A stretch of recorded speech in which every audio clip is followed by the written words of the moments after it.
Olá, boa noite, graças e paz a todos. Sou Jorge Alves. Estamos começando mais um momento da nossa reflexão, da nossa série de estudos na carta de Paulo aos Romanos. Hoje nós já chegamos no sexto encontro, na sexta live que estou gravando, para que nós possamos estudar e compreender melhor essa carta, né? Uma carta tão importante e tão desafiadora como a carta aos Romanos. Bom, desde já, se você tem uma Bíblia à sua mão, seja uma Bíblia livro, seja no seu smartphone, seja no seu tablet, quero te convidar a abrir a sua Bíblia comigo na carta de Paulo aos Romanos, no capítulo 3, nós vamos começar a ler a partir do verso 9, ok? Carta de Paulo aos Romanos, capítulo 3, verso 9, vou ler até o verso 20. Então vamos à leitura. Diz assim: O que se conclui? Temos nós qualquer vantagem? Não, de forma nenhuma, pois já temos demonstrado que todos, tanto judeus como gregos, estão debaixo do pecado. Como está escrito, não há justo, nem sequer um. Não há quem entenda, não há quem busque a Deus. Todos se extraviaram, a uma se fizeram inúteis. Não há que faça o bem e não há nenhum sequer. A garganta deles é sepulcro aberto.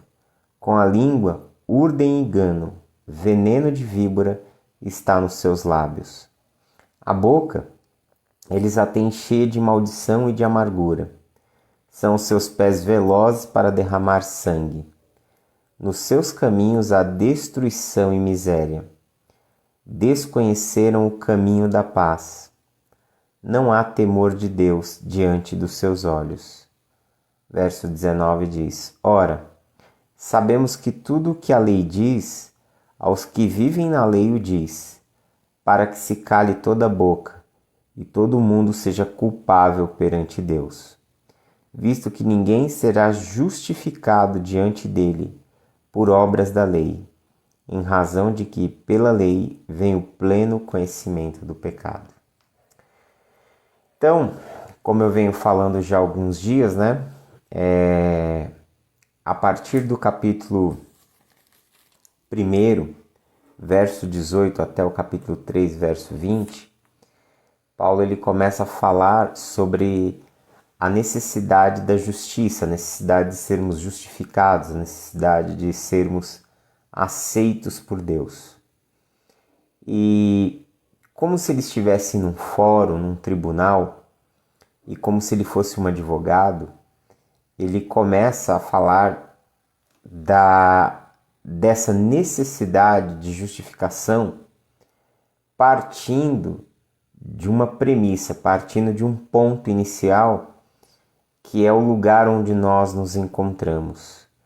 Então Paulo ele quer mostrar que nós necessitamos ser alcançados por Deus, nós necessitamos sermos aceitos por Deus, e essa aceitação só se dá por meio da obra que Deus realizou em Cristo Jesus, e nós precisamos crer nesta obra, precisamos crer em Deus, aceitar o que Cristo fez por nós, para que nós possamos receber essa filiação divina, essa justificação, esse perdão.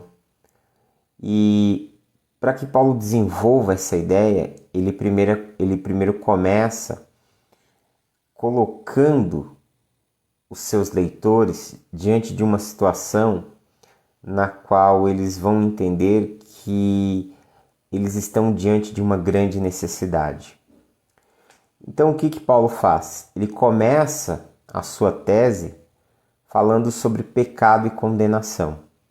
Então do capítulo 1, verso 18, até o capítulo 3, verso 20, todo o assunto aqui gira em torno de duas palavras-chave: pecado e condenação, ok?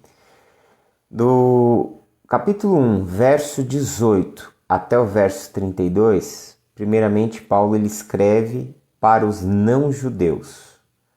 Isso inclui a gente, né? Os não-judeus.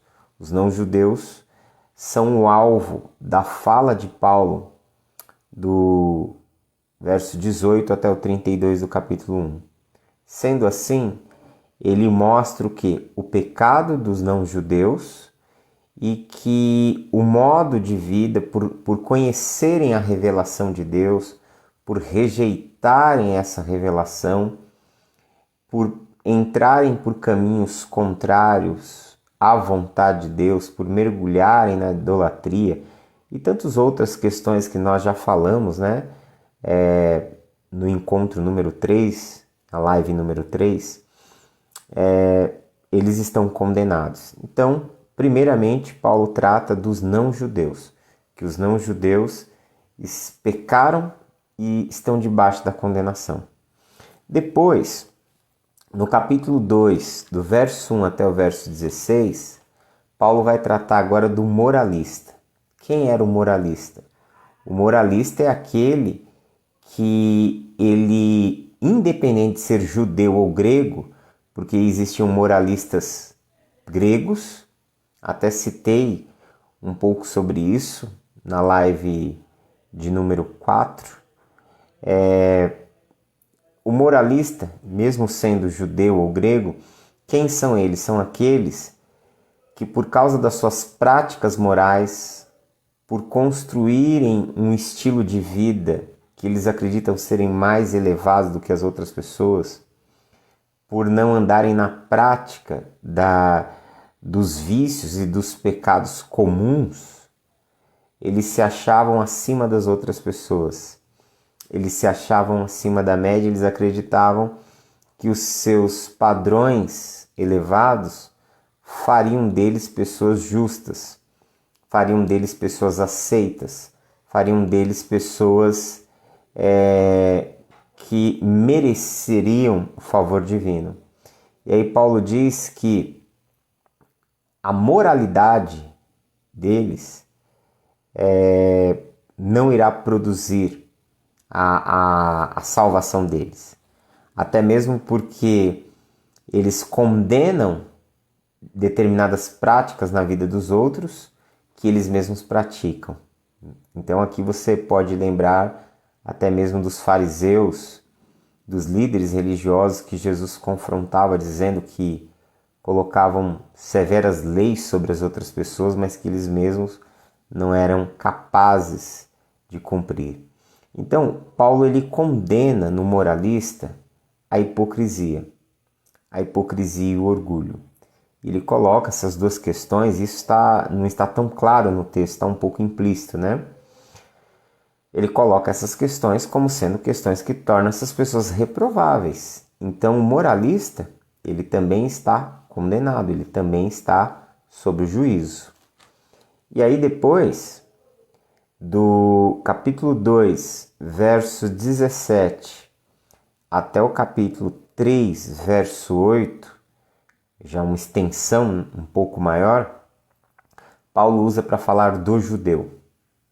O judeu que acreditava que ele estava imune, que ele era favorito, que sobre ele existia um certo favoritismo, porque ele estava na aliança, ele fazia parte da aliança, ele tinha a circuncisão, ele tinha a lei, ele tinha os elementos que caracterizavam a aliança que Deus fez através de Abraão e a aliança que Deus fez através de Moisés. Então eles acreditavam que, por serem herdeiros, por nascerem dentro dessa tradição, eles estavam imunes, eles tinham um certo favoritismo, eles tinham uma certa uma posição de vantagem. E aí Paulo mostra que o judeu também está condenado. E aí ele faz uma crítica severa àquele judaísmo ou aquela religião, né, de fachada, porque você acredita que você nasceu dentro de uma tradição religiosa, porque você nasceu dentro de uma cultura religiosa, essa cultura faz de você alguém que conhece a Deus, faz de você alguém que vive na aliança com Deus. Então ele critica aqui esse tipo de comportamento, ele expõe isso e ele mostra que o não-judeu, ele muitas vezes é capaz de cumprir a lei ou de procurar, viver princípios da lei que mesmo os judeus não vivem ou rejeitam viver. E aí ele coloca toda uma tese e antítese aqui, literária, confrontando isso. Depois ele encerra isso construindo um estilo literário, que é no capítulo 3, do verso 1 a 8, ele elabora um trabalho literário aqui, que é conhecido como diatribe, onde ele cria um personagem fictício que debate com ele acerca da questão do judeu. E aí, isso eu falei no último encontro, no estudo número 5. Quem quiser saber com maior detalhes, só voltar lá. Lembrando que você pode também acessar essas lives pelo meu canal no YouTube. É só você procurar Reflexão Bíblica com Jorge Alves. Você vai achar meu canal ali no YouTube. E aí você pode ir na playlist ali de estudos em Romanos, que está sendo colocado lá. Todas as séries de estudos, para achar aqui no Facebook é um pouco mais complicado. Mas ela está sendo compartilhada no meu canal no YouTube. E aí, o que se conclui aqui? Que o judeu também está debaixo de condenação. Que o judeu também está numa situação em que ele precisa ser alcançado pela graça de Deus. Então você vê que do 1,18 a 1,32, Paulo fala do não-judeu. Do capítulo 2, verso 1 ao verso 16, ele fala do moralista, que pode incluir tanto judeu como não-judeu. Depois do capítulo 2,17 ao 3,8, ele fala da condição do judeu. Então, o que você percebe? Que ele começa falando que o não-judeu está condenado, que o moralista está condenado, que o judeu está condenado. E agora, esse parágrafo que nós lemos aqui, do capítulo 3, verso 9 até o verso 20, é a conclusão de toda essa construção que Paulo faz para mostrar a condição humana. E o que ele conclui aqui do verso 9 ao verso 20? Já que ele falou na primeira sessão que o não-judeu está condenado, na segunda sessão que o moralista está condenado, na terceira sessão que o judeu está condenado, então agora ele vem dizer que todos os seres humanos, todos estão debaixo da condenação. Todos estão debaixo do juízo. Por que ele coloca isso? Para que a partir do verso 21, ele comece a expor a resposta de Deus ou a cura para esse mal sobre a raça humana. Mas hoje eu quero me ater somente nessa situação, nesse parágrafo aqui, onde basicamente a ideia é falar da condenação de todos os homens. E aí ele começa fazendo essa conclusão, fazendo esse fechamento, mais uma vez chamando a atenção do público judeu, porque ele começa o verso 9 dizendo assim: o que se conclui?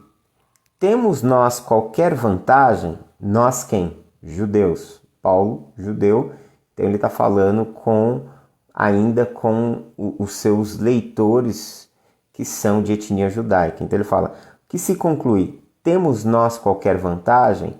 E aí ele traz uma pergunta retórica, ele diz: não, de forma nenhuma, pois já temos demonstrado que todos, tanto judeus como gregos, né? E aqui gregos você pode colocar todos os não judeus, né?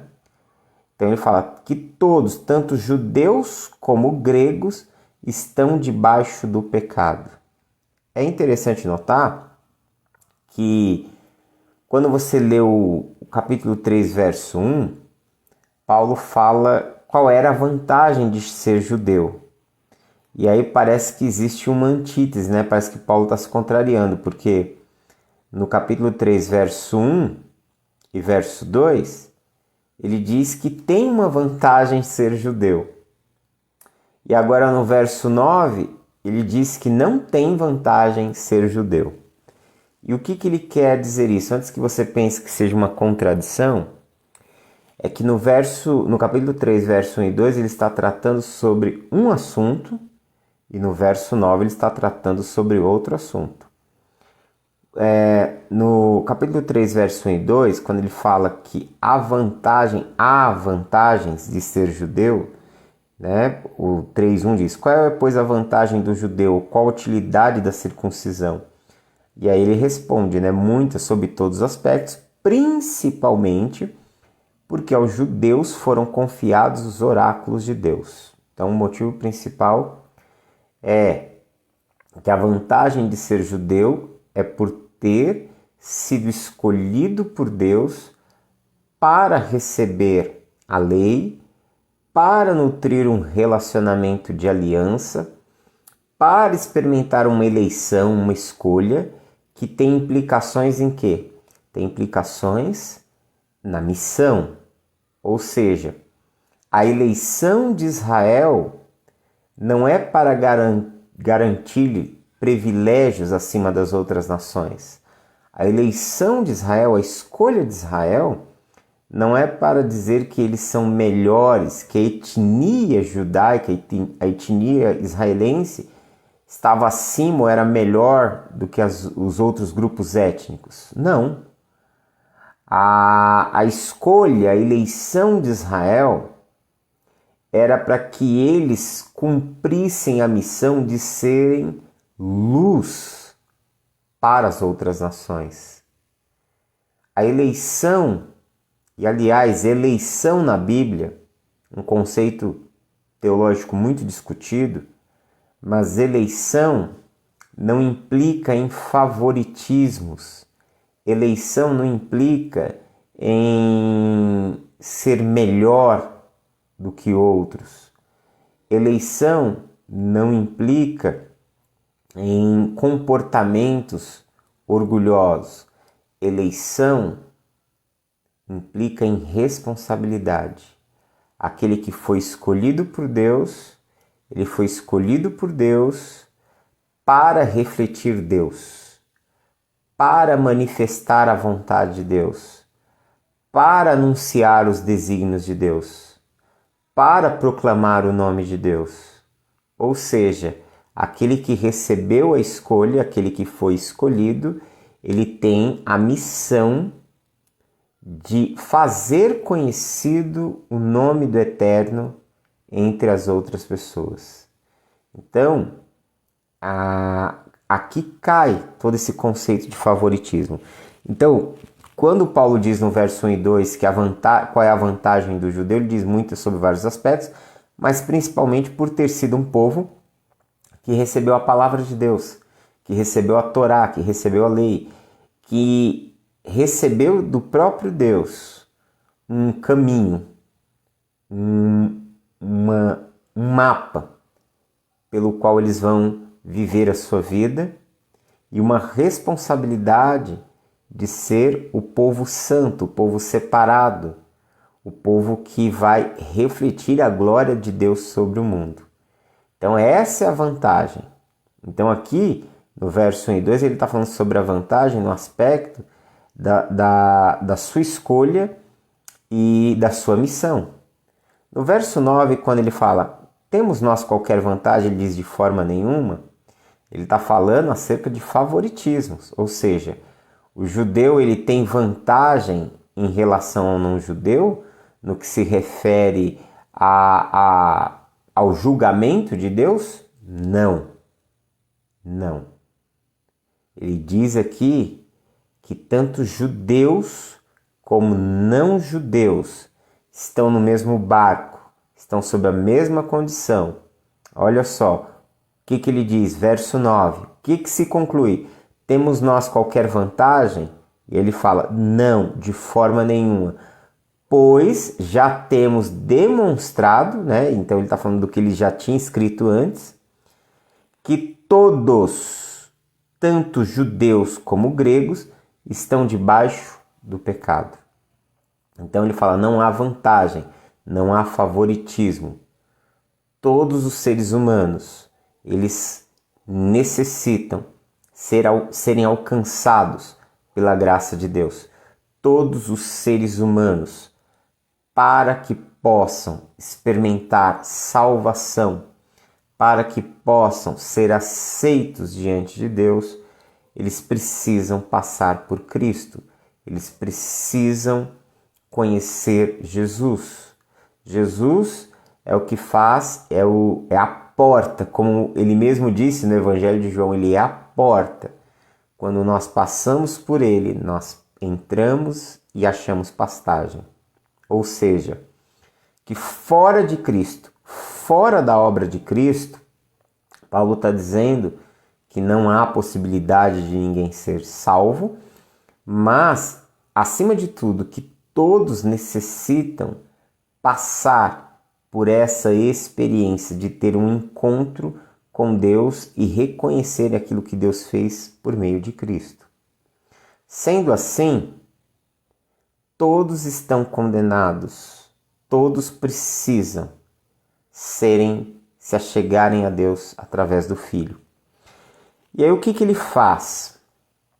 A partir do verso 10 até o verso 18, o Paulo ele começa a fazer uma série de 7 citações do Antigo Testamento, ok?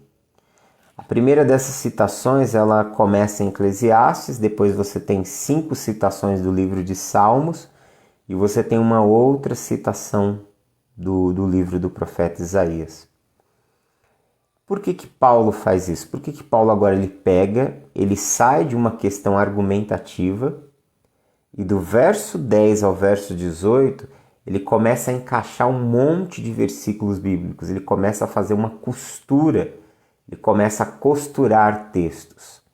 Na verdade, o que Paulo está fazendo aqui é uma prática rabínica, que era muito comum até mesmo nos seus dias, entre os rabinos, entre os mestres judeus. Essa prática ela é conhecida, chamada de midrash. O que é um midrash? Um midrash é uma forma de interpretação judaica onde, para se responder uma determinada pergunta, ou para se fortalecer uma ideia, ou para defender uma determinada tese, usam-se o quê? Usam-se textos que se falam de um assunto, mas esses textos eles são construídos de forma entrelaçadas. Ou seja, ele vai pegando uma cadeia de textos, o intérprete judaico ele pega uma cadeia de textos, diferente da interpretação, da forma de interpretar, da forma de interpretação cristã. E assim, falar de interpretação bíblica é algo muito complexo, porque você tem toda uma história da interpretação bíblica, começando pela interpretação judaica.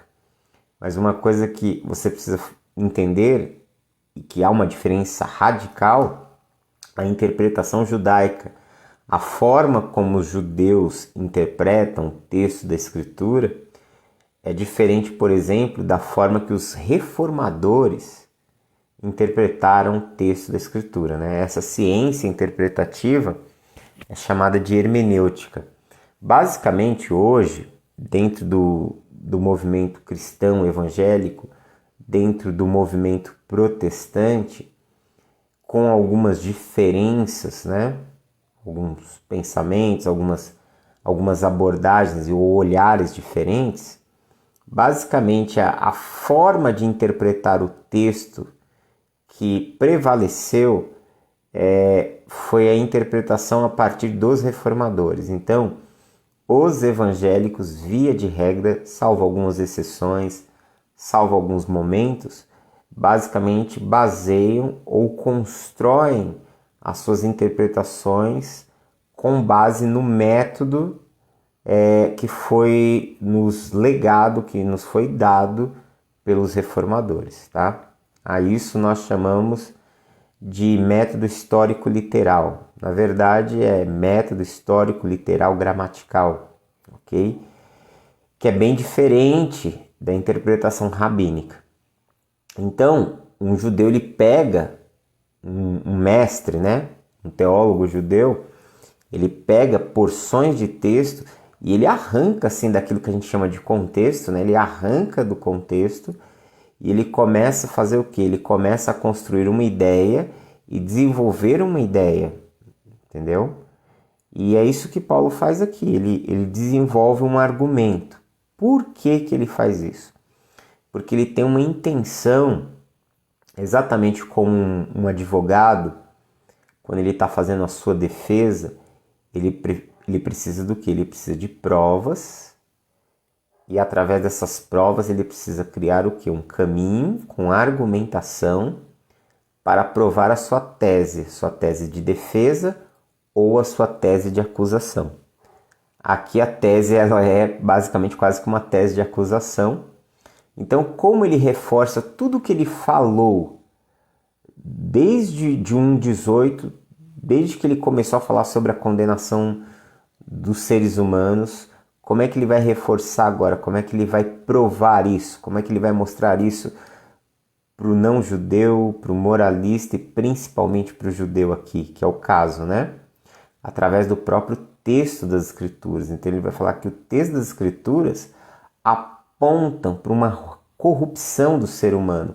E não somente uma corrupção do não judeu, mas a ele, no verso 19, ele vem enfatizar que dentro dessa situação o judeu também está incluso.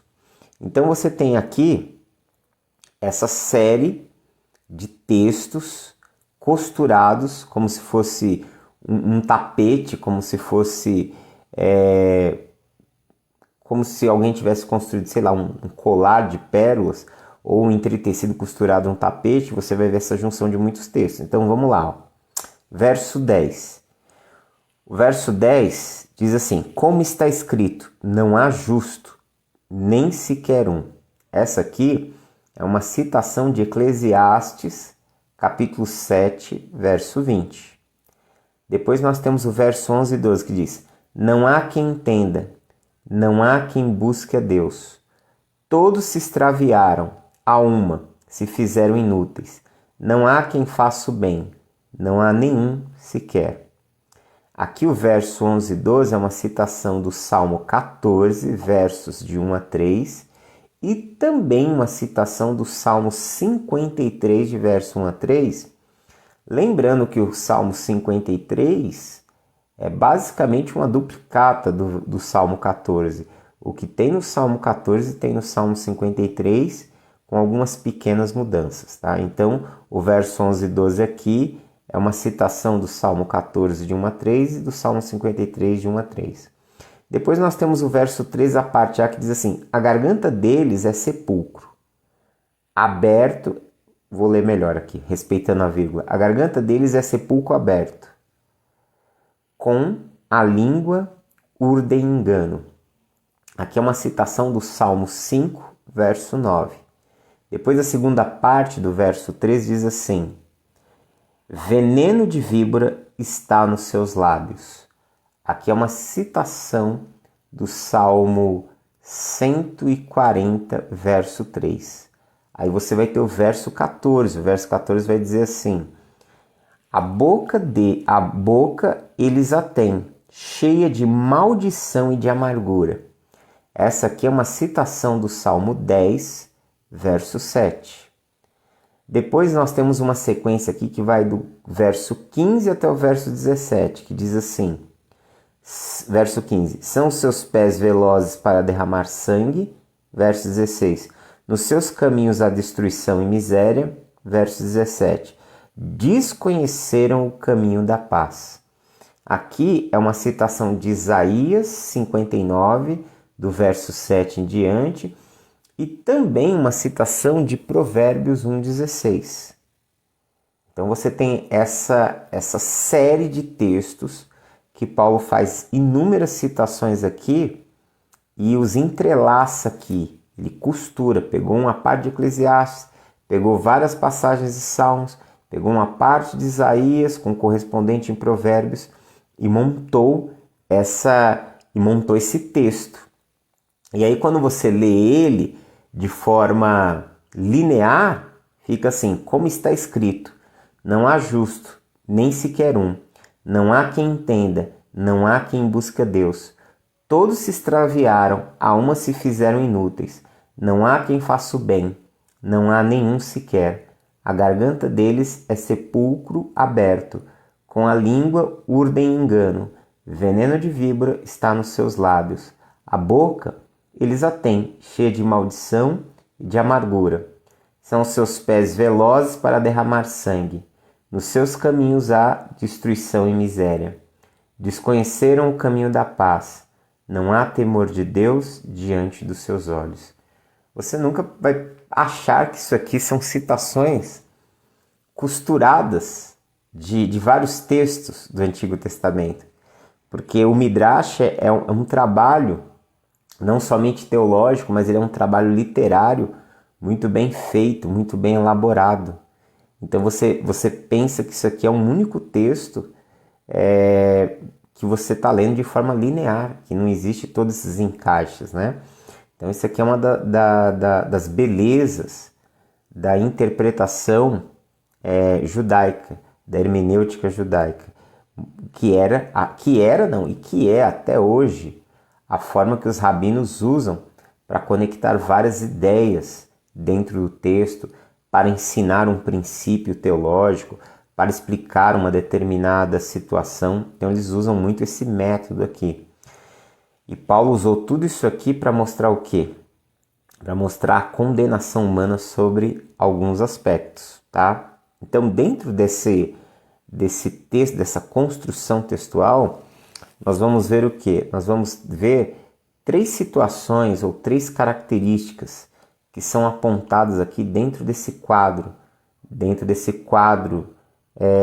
midrástico, dentro desse quadro de exposição do texto do Antigo Testamento. O que Paulo quer mostrar aqui, usando e conectando esses textos? Primeira característica, Paulo ele nos mostra que a ausência de Deus, ela se torna caracterizada pelo pecado. Quando nos distanciamos de Deus, nasce o pecado. Se você quer a resposta para saber quando é que alguém peca, quando é que o pecado nasce, quando é que o pecado ganha vida, ganha forma, ganha poder, quando há ausência de Deus. E aí talvez você se pergunte, mas nós aprendemos que Deus nunca se ausenta, nós aprendemos e ouvimos que Deus é onipresente, que Ele está em todos os lugares. Sim, quando eu falo da ausência de Deus, quero dizer a rejeição a Deus. Todas as vezes que nós nos ausentamos, ou seja, é uma questão nossa, é uma iniciativa nossa, é uma ação nossa. Todas as vezes que nós nos ausentamos da presença de Deus, nasce o pecado. O pecado é esse apelo do ego. O pecado é essa abertura que nós damos para sermos senhores das nossas próprias vidas. O pecado é quando eu assumo o controle ao invés de permitir que aquele que tem o controle de todas as coisas assuma o controle da minha vida. Quando eu tento assumir o controle da minha vida e rejeito, ou me ausento, ou me coloco para longe daquele que deveria ter o controle da minha vida, que eu deveria permitir que ele tivesse o controle da minha vida, nasce o pecado. Ele ganha forma, ele ganha vida, ele ganha cor e ele nos abraça, nos enlaça e nos leva à queda. Veja só o que o verso 10 ele começa dizendo: não há justo nenhum sequer, não há quem entenda, não há quem busque a Deus. Então todas as maldades, elas são decorrentes do quê? Desse distanciamento de Deus. Você tem isso no início e no fim, entendeu? No verso 18, não há temor de Deus. É isso que é citado aqui. Então, quando você abre o livro de Provérbios, o que o provérbio diz? Que o temor do Senhor é o princípio da sabedoria. E o que é a sabedoria? A sabedoria é viver um modo de vida onde nós nos conectamos ao Criador. A sabedoria é viver um modo de vida onde nós andamos e passamos a enxergar a vida a partir da perspectiva do Criador. Quando não há temor, não há sabedoria. Quando não há temor, o que acontece? Somos tomados pela loucura. Então, ele apresenta aqui que a ausência de Deus, ausência no sentido desse distanciamento, ou de nós nos ausentarmos, né? Não buscarmos a Deus, não temermos a Deus, ou seja, todas as vezes que nós optamos pela nossa própria vontade, todas as vezes que nós optamos por fazer a nossa própria jornada, a nossa própria trilha, quando o nosso ego, o nosso egocentrismo quer reinar e nós permitimos que reine, nós nos colocamos como sendo os nossos próprios deuses. Nós nos colocamos como nossas próprias divindades. E ao fazer isso, nós caímos, nós pecamos. Ao fazer isso, nós quebramos a nossa aliança com Deus. Em segundo lugar, Paulo nos apresenta na construção desses versos a natureza destruidora do pecado. Veja só que ele aponta o pecado como algo que se estende sobre a vida humana, como algo que se estende sobre o nosso pensamento, sobre o nosso olhar, sobre as nossas palavras, sobre as coisas que nós tocamos, sobre os nossos pés. Veja só que ele faz questão de caracterizar isso em termos bem físicos. Ele fala aqui, verso 13, a garganta deles é sepulcro aberto. A língua é urde engano. A boca cheia de maldição. Seus pés velozes para derramar sangue. Então, o que ele quer mostrar? Ele quer mostrar que essa dimensão do pecado, ela se estende por toda a nossa integralidade.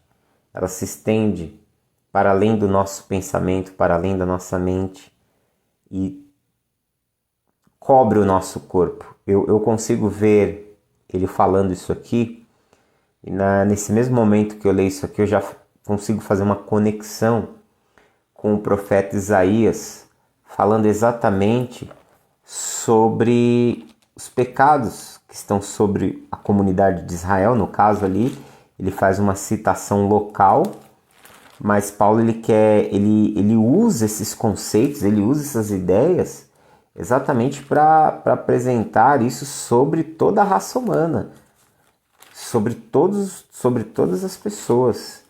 Quando eu vejo essa extensão sobre o corpo humano, como é citado aqui, já me vem algumas passagens de Isaías,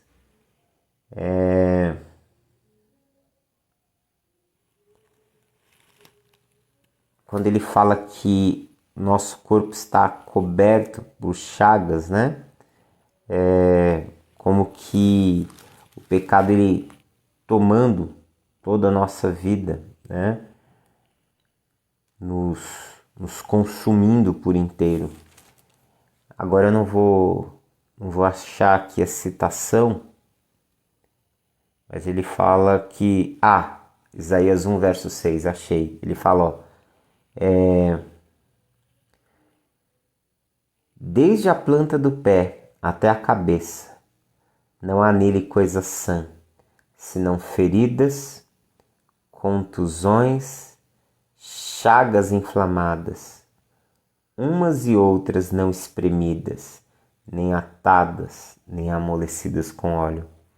E essa imagem aqui, como que alguém coberto por sará, por lepra, alguém que seu corpo está tomado por feridas, é uma imagem literária que é usada no livro de Isaías para falar do quê? De como o pecado toma conta de toda a nossa natureza, de toda a nossa vida, de como ele tem o poder de dominar toda a vida humana. E mesmo aquele que tem atitude moralista, que não comete alguns crimes, porque nem todos que estão mergulhados no pecado são necessariamente pessoas que estão envolvidas com vícios, com prostituição, com assassinatos, não. Mas aqui a ideia é mostrar que quando nós rompemos a aliança com Deus, ou quando nós aceitamos o apelo do nosso ego e seguimos na trilha do nosso próprio coração, que esse distanciamento de Deus nos coloca sobre uma situação onde nós começamos a perecer inteiramente. E por mais que alguém possa até ter atitudes de bondade, atitudes de uma moral elevada, ainda assim isso está manchada pelo pecado. Os autores puritanos, principalmente J.C. Ryle, ele fala muito sobre isso. Tem um livro do Ryle, aliás, toda a literatura do Ryle ele aborda muito isso, mas o Ryle tem um livro chamado Santificação, que ele fala que até as nossas boas obras, se elas não forem as obras de alguém que foi transformado por Cristo, transformado à imagem de Jesus, até as nossas boas obras, elas carregam maldade. O Dr. J. L. Packer, ele fala que nós não somos tão maus como poderíamos ser, mas não somos tão bons como poderíamos ser. Então estamos numa espécie de limbo, estamos numa espécie de encruzilhada existencial, estamos numa espécie de situação agonizante. Então nós praticamos o mal, praticamos o bem, só que sem a transformação, sem a vida de Jesus em nós, até o nosso bem carrega a corrupção do mal. Isso não sou eu que estou dizendo, isso os próprios profetas. Se você ler os profetas com calma, Isaías, Jeremias, Ezequiel, o livro dos 12, né, que são os profetas menores na nossa tradição cristã, você vai ver isso sendo exposto constantemente, entendeu? Em terceiro lugar, esse texto aqui, essa construção que Paulo faz, né, esse midrash, como eu disse, essa construção de entrelaçar esses inúmeros textos, esses vários textos, aliás, do Antigo Testamento, são também para mostrar a universalidade do pecado, que o pecado alcançou toda a raça humana, toda a vida humana. E talvez o judeu, ao olhar para esses textos, ele estivesse pensando que isso estivesse atrelado ao não-judeu. E agora, no verso 19, Paulo vai dizer assim: ora, sabemos tudo que a lei diz. E aqui lei, ele não está falando dos 5 livros da lei, não. Ele está falando do Antigo Testamento mesmo, de todo o Antigo Testamento. Tá? Aqui é aquilo que é a Bíblia hebraica. Ora, sabemos que tudo que a lei diz, aos que vivem na lei o diz. O que ele está querendo dizer com esse trocadilho? Sabemos que tudo que a lei diz, aos que vivem na lei o diz. Está dizendo, olha, tudo isso que o Antigo Testamento está dizendo, tudo isso que as Escrituras estão dizendo, está sendo dito para quem? Para quem é conduzido e guiado por elas. E essas Escrituras foram dadas a quem? É isso que Paulo está querendo dizer. Não foi para a comunidade de Israel? Então tudo isso que está sendo dito aqui, que eu estou, é como se Paulo estivesse dizendo assim, tudo isso que está dito aqui, que eu estou expondo a vocês, foi dito acerca dos não-judeus, como a questão aqui do Salmo 14, né? Porque o Salmo 14, o verso 11 e 12 aqui, que é uma citação do Salmo 14, o Salmo 14 ele começa dizendo assim, diz o insensato no seu coração, não há Deus. Diz o nécio, o louco, entendeu? Então está falando daquele que nega o eterno. Mas as outras passagens, as citações de Isaías, por exemplo, do verso 15 ao 17, aqui está sendo, Paulo ele usa de novo uma ideia rabínica, entendeu? Para dizer o seguinte, olha, se foi dito na lei, se foi dito nas Escrituras, e as Escrituras são a palavra, são a lei de Deus dada para a comunidade de Israel, então foi dita também para a comunidade de Israel. E aí ele fala o quê? Ora, sabemos que tudo que a lei diz aos que vivem na lei o diz, para que se cale toda a boca. Ou ele tá querendo dizer, todos estão na mesma condição, todos estão julgados, todos estão condenados. Não há quem possa olhar para si mesmo e se ver como justo diante de Deus. Então ele fala, para que se cale toda a boca e todo mundo sejam culpáveis diante de Deus. Ou seja, esta é uma situação sobre todos.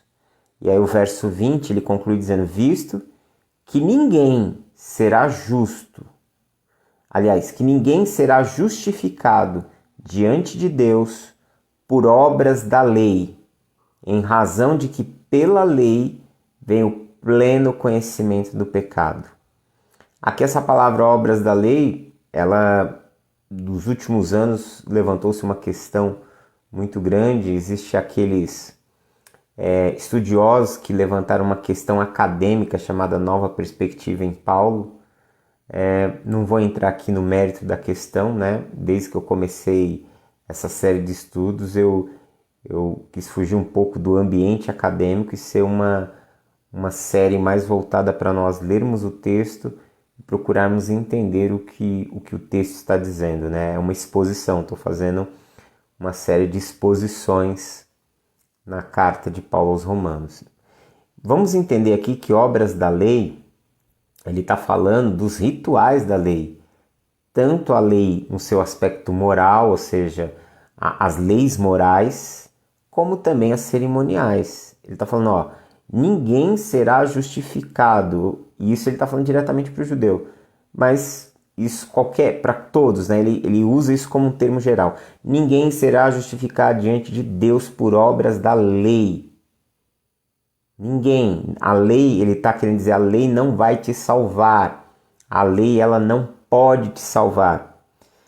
E ele conclui o quê? Em razão de que, pela lei, vem o pleno conhecimento do pecado. Isso ele vai desenvolver lá no capítulo 7, quando ele diz que a lei coloca um padrão normativo e isso desperta a consciência dele sobre aquilo, entendeu? Mas vamos deixar para falar isso mais à frente.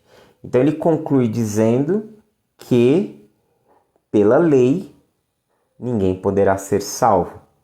Que a lei, ela veio mostrar os elevados padrões de Deus e como somos incapazes de andarmos na altura de um Deus santo, de um Deus único, de um Deus que está para além de tudo e de todos.